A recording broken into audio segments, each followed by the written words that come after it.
Morning, we've been speaking with some of the major players in the sequestration issue, and today Congressman Bobby Scott joins us live on the phone right now.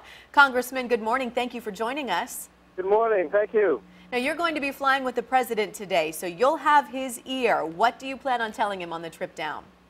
Well, he knows what the problem is. The problem is these mindless $1.2 trillion in cuts will wreak havoc in the Hampton Roads economy.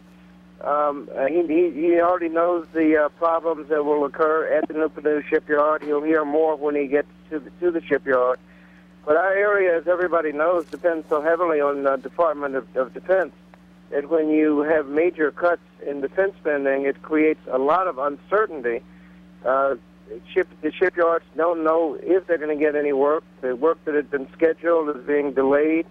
The employees don't have a clue as to whether or not they'll be working next week or not. Those who are working don't know whether they'll be furloughed for a day here and a day there.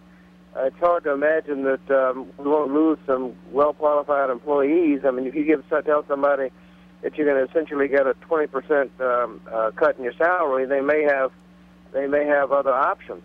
But the problem is the reason people haven't come up with many alternatives is that the size of the cuts, $1.2 trillion, is so large that you just can't come up with an alternative set of cuts that anybody would want to be associated with.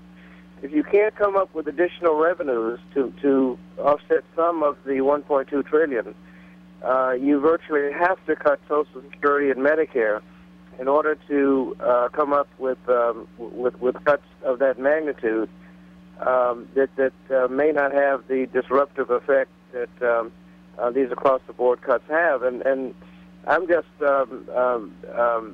not willing to support a plan that cuts Social Security and Medicare, essentially to help pay for the tax cuts that we voted for on January 1st. Representative Scott, we do thank you for your time. We also understand that you will be on the trip with Congressman Scott Rigel. He is a Republican. You are a Democrat. So, of course, we're going to look forward to hearing how the two sides work together later today. Hopefully we can do something good.